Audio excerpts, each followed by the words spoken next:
The Famine Early Warning System Network issued an alert on the imminent drought in the Horn of Africa.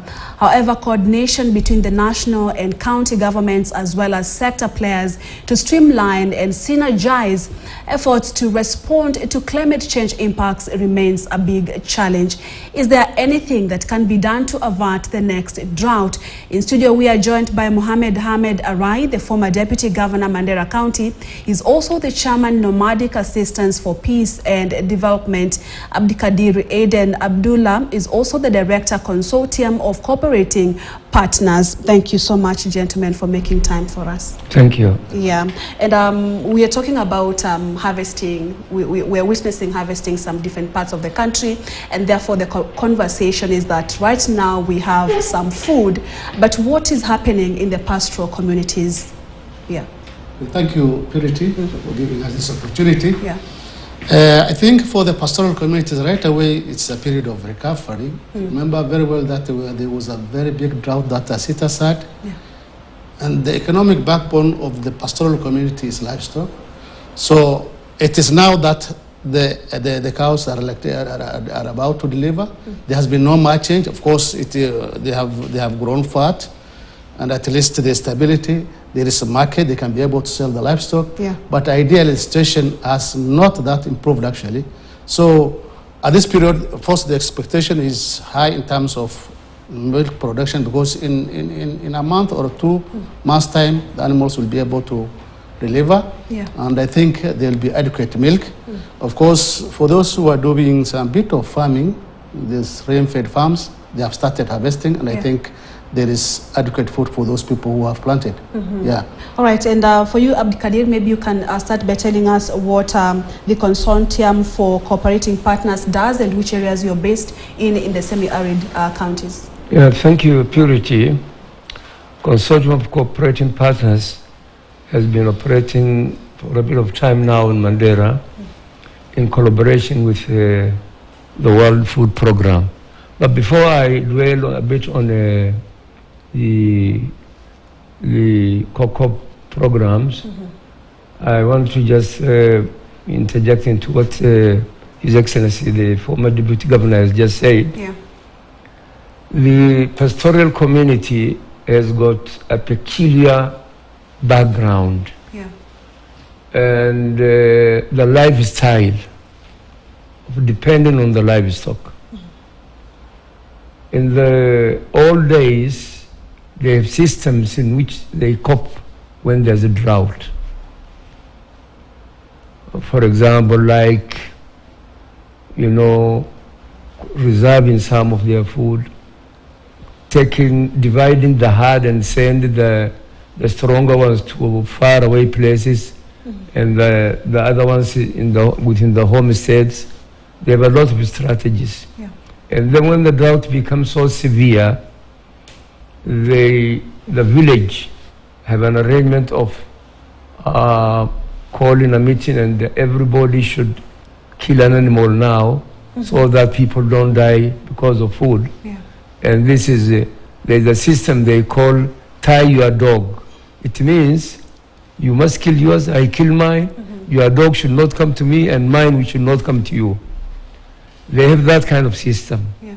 Now that kind of system have now eroded, and the vulnerability levels have become very, very high.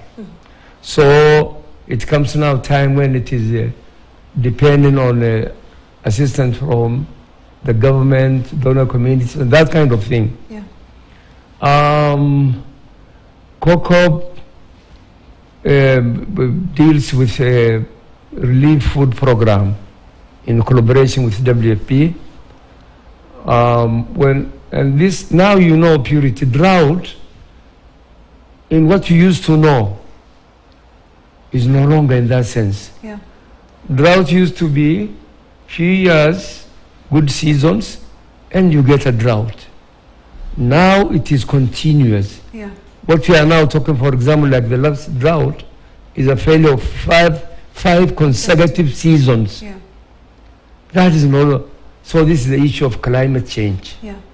Drastic climate change, for which we are really not prepared, and it is hitting the pastoral communities mostly, like the population of livestock in Mandera County, for example, in the last drought, 50%, over 50% has been lost. Right. The county government, the governor estimates the loss in terms of monetary value at 11 billion, for example. So you can see what has now been left. So then looking into the future, do we learn really from the previous experience? Do we do? Yeah, and we'll get back to that. Let me get back to you, His Excellency. Yes. Looking at how the government, the new government has planned to address climate change. For example, we have an initiative by the government to ensure that they plant 10 billion trees, for instance, in addressing climate change, which contributes largely to the drought that is experienced in most parts of the country. Would you say, as he is saying, that have we learned from the past, but would you say that in case there's another failed rainy season, November rains, we don't see them, is the government prepared, or do we have enough plans rather to ensure that we don't find ourselves where we were last year? Okay. Yeah.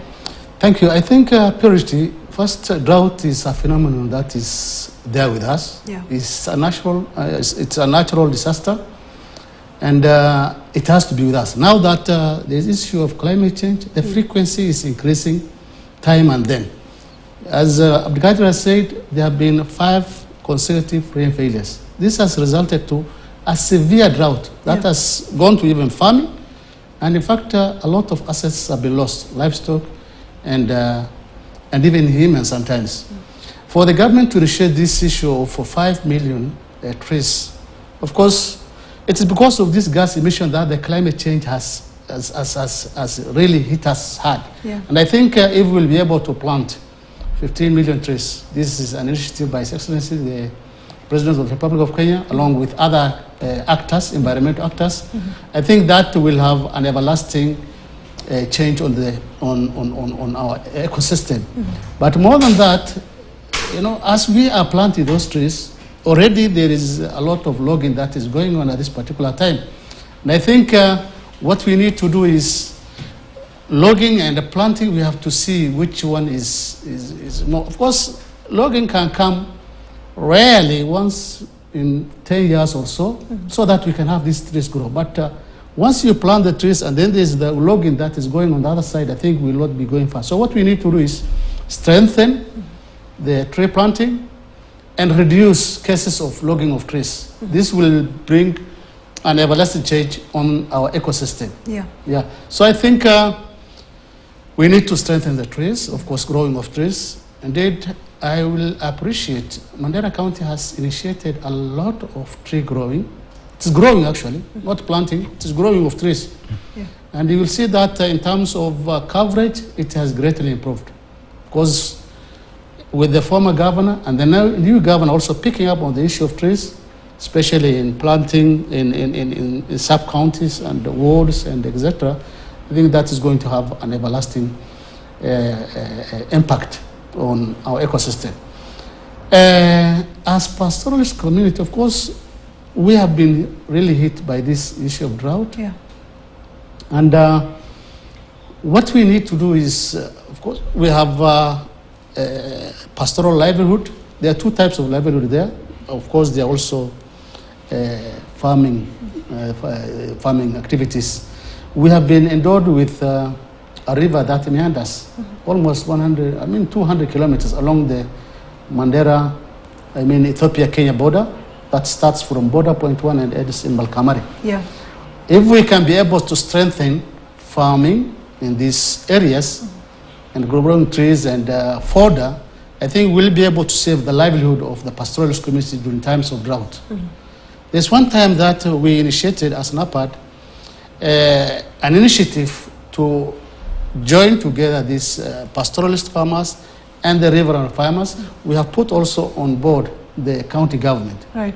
What we did was we said we need to give adequate facilities to these irrigation farmers. We gave them the fuel, We gave them the irrigation engine, the genset. We have given them the seeds. Okay. We have given them the fuel. They said, okay, what we sat with them and asked them, what is your priority? And they said, okay, this is what we require. We called the county government and said, okay, these people have this need, but the challenge that they have raised is after producing maize, many times they don't sell their maize because there is relief that is provided to the community. Yeah. This has discouraged the farmers along the riverine. So we said, as the county government, what we need to do is, because the pastoral community are suffering, and at the end of the day they require food, they require fodder, they require something for the livestock, why don't you synergize this community so that they can be able to bring production? Yeah. And the county government appreciated, and we said, okay, we give these people, we follow up these farmers, and quantify what each farmer has produced in this season.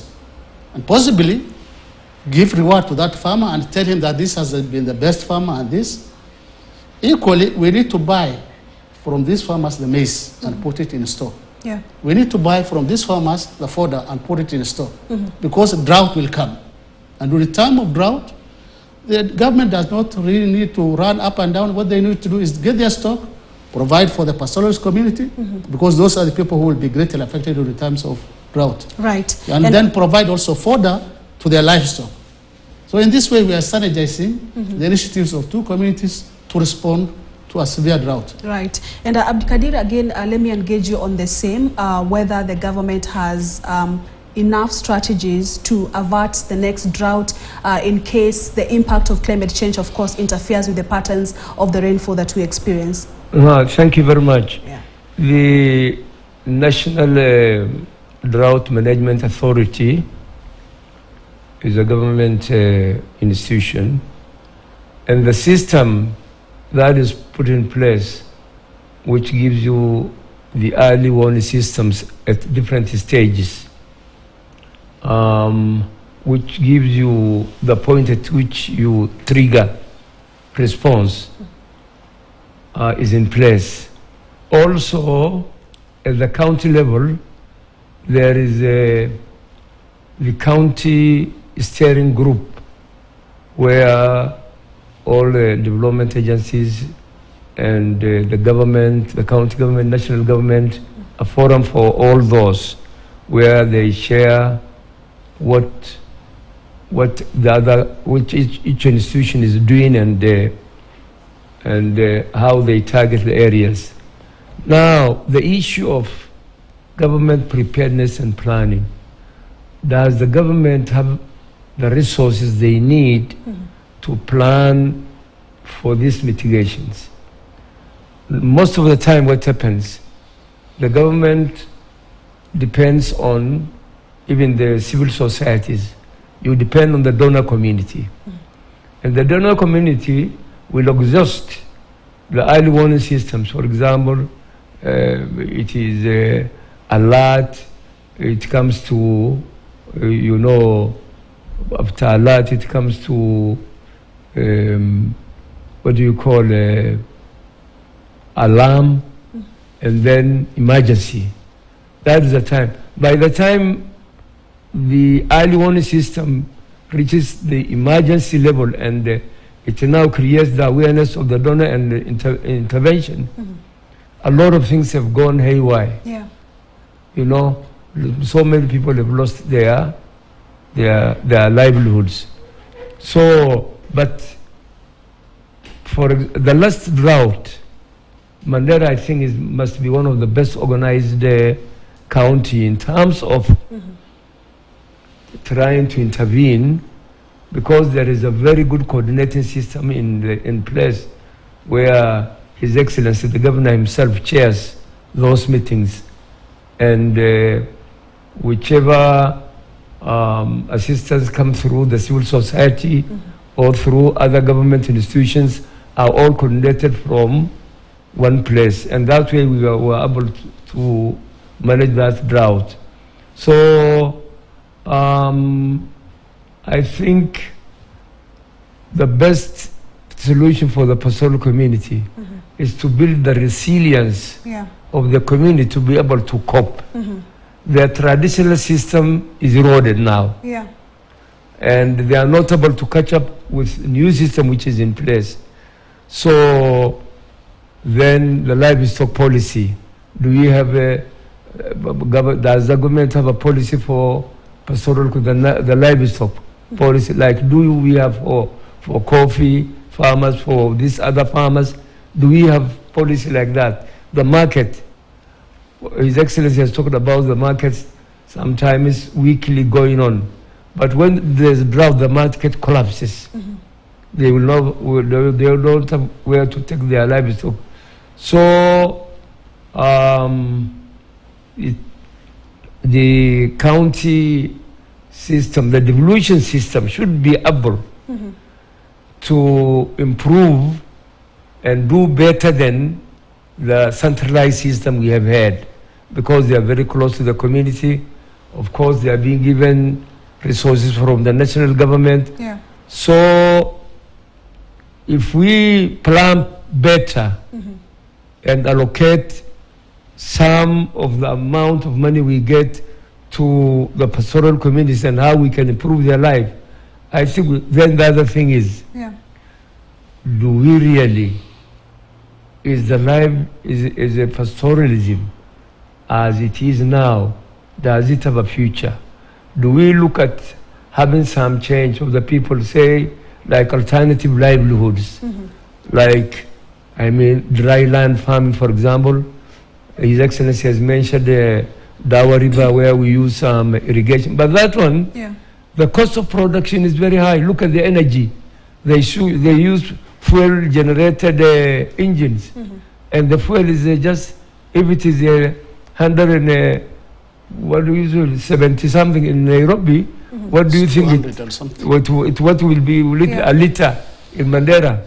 So the cost of production is also the other another challenge. Another challenge. All right, and His Excellency, stay on standby. We want to take a break, but when you return, we want to talk about the role of county governments in this. There have been allegations of massive corruption in counties. Does this affect mitigation? Why do we always have to cry to the national government when the crisis hits? All right, we take a break. We'll be back with that conversation. Stay with us.